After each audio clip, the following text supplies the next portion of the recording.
Time now for a Sunrise Smart Start. We are following up breaking news. One person is dead, another injured after a shooting overnight in Rochester. This is the city's 41st homicide. Ericketta Cost is live with details this morning. Ericketta, what do we know about the investigation this morning? Good morning, Leah. Well, a young man in his 20s has died and another in his 50s, suffering critical conditions after last night's shooting. The city had gone 2 weeks since the last homicide, the longest stretch of time since end of May and into June.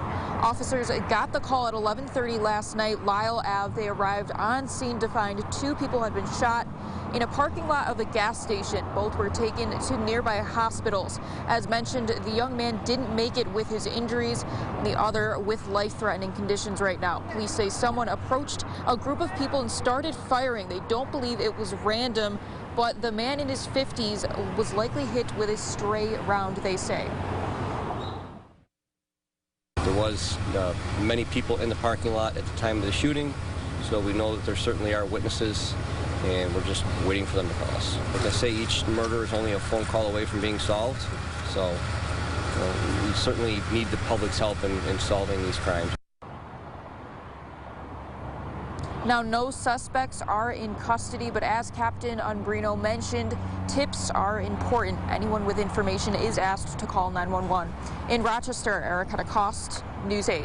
All right, Ericketta, thank you for your reporting this morning. There was also a second shooting on Lyle Avenue overnight. Officers responding around 4:30 in the morning for the report of a man shot. Police say a 42-year-old was shot at least once in the lower body. He was taken to Strong, and we're told his injury is non-life-threatening. There are no suspects in custody. Anyone with information, you're asked to please call 911. We will continue to follow these developing stories on air and online at rochesterfirst.com. Well, all of this comes as leaders from across the city and country hosted a violence prevention summit yesterday. The goal is to develop a citywide approach to reduce bloodshed and engage the public. The big question, though, what prevention programs will actually work in Rochester? Violence prevention experts from California and New Jersey joining local leaders to talk about that yesterday. They say at-risk communities need to be connected to resources. Until law enforcement can take active firearm offenders off the streets, we must have alternative opportunities in place that can help them to change their mindsets and behaviors on their own. We can put in place all the different programs that we want to, but if people aren't participating in them, if they're not sharing their stories, if they're not coming out to these summits to give us the information that we need to be able to build the pathway for our community, then nothing's going to change. The summit was hosted by the new Office of Neighborhood Safety. With just a month to go before the start of a new school year, schools are still in the dark about New York's COVID-19 safety plans. News 8 has learned the plan is still being developed by the State Department of Health, but it will use the latest guidance from the CDC right now. Educators we spoke with say vaccinations are the key to safely reopening schools.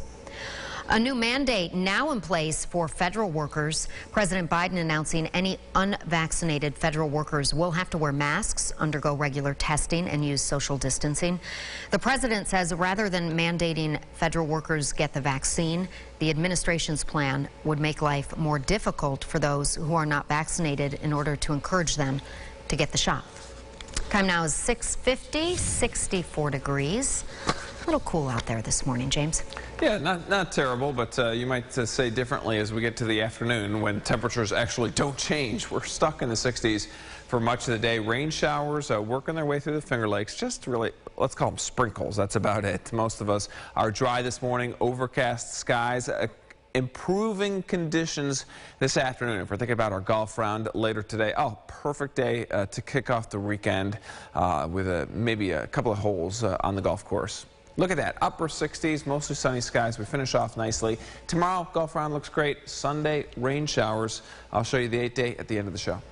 All right, thank you so much. We are taking a live look now at your Sunrise traffic report. One accident to report on Loud Road in Perrington. Otherwise, 390, 490, 590 all running on time at this hour. Well, time has run out for the federal government to extend an eviction moratorium, which ends tomorrow. Millions of Americans could lose their homes in the middle of a worsening pandemic due to the Delta variant. Alexandra Limon has details on why that moratorium won't be extended.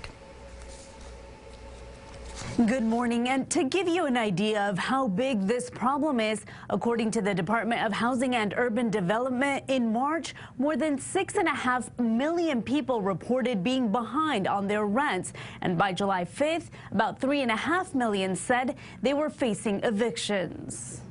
The federal eviction moratorium expires Saturday. If these evictions start to happen in large numbers, it's going to increase the spread of COVID. So it makes no sense on an individual human level. It makes no sense at a public health societal level. Ohio Senator Sherrod Brown warns the country can't handle a wave of evictions now, as we also deal with a spike in COVID cases because of the Delta variant and a lack of Americans getting vaccinated. President Biden would have strongly supported a decision by the CDC to further extend this eviction moratorium to protect renters at this moment of heightened vulnerability. The White House says the president and the CDC can't extend the current moratorium. Unfortunately, as some of you might know, the Supreme Court has made clear that this option is no longer available. The Supreme Court ruled only Congress can extend the eviction moratorium through new legislation. I've seen little interest from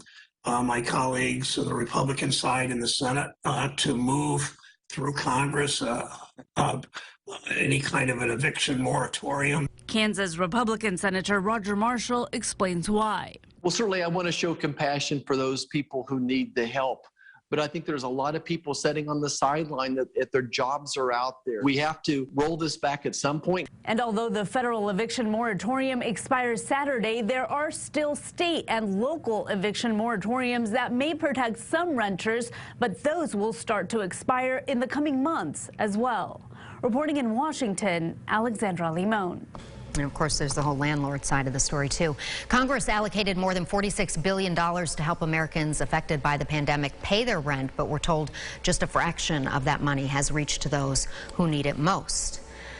All right, here's what some of you might be talking about at the water cooler this morning. This is going to make you hungry. Did you know today is National Cheesecake Day? Every year, Cheesy Eddie's gives out thousands of slices of free cheesecake to celebrate.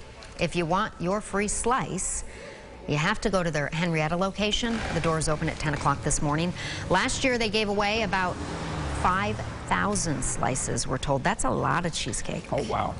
I made a citrus cheesecake for my son's birthday. Yeah, how'd it go? It was amazing. The trick is the zest. You got to have the lemon zest, the lime zest, and it was layered. It was delicious. That sounds a great. lot of time. Took a lot of time. Easier to just buy it. Yeah, right. I've never made a cheesecake before.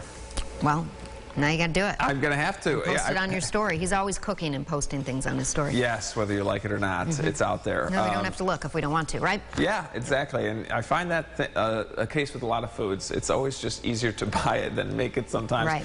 Marinara sauce I've made, and it comes out so good when you make it, but there's so much labor involved, and a can of marinara sauce is like $1.50. Well, it's an all-day thing, though, so maybe something to do on Sunday when it's raining. I like it. Yeah, exactly. You got to pick the right time. Sunday sauce. There yes. you go. I like it. Drivecast this morning, 60s for you this morning and this afternoon, even your afternoon commute as we kick off the weekend. We're stuck in the 60s today. Yeah, that's way below average. We really should be around 80, just not the case. All right, we'll finish with the 8-day forecast. Let's talk about your weekend here briefly. Saturday, we see sun to clouds, temperatures in the low 70s, but overall I think it's a decent day there.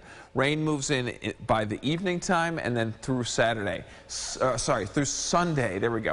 Sunday, off and on rain showers throughout the day. There will be some dry time in there, Leah, but I would definitely have some backup plans if you do want to spend any time outside on Sunday. All right, then it looks like it's way ahead, a return to the 80s. So yeah, that's good. Is that that warm front you were talking about that might be coming in? Finally, it does look like the long-term pattern. I mean, it's just back to average, really. Yeah. I do think we could even swing above average for the second part of August. We are going to see you on Monday. It's going to be August. Yes, it'll be great. All right, thank you so much for watching News 8 at Sunrise. Our next update in 30 minutes. CBS This Morning coming up next. Follow News 8 wherever you are on RochesterFirst.com, Facebook, Twitter, and on our app for news and weather.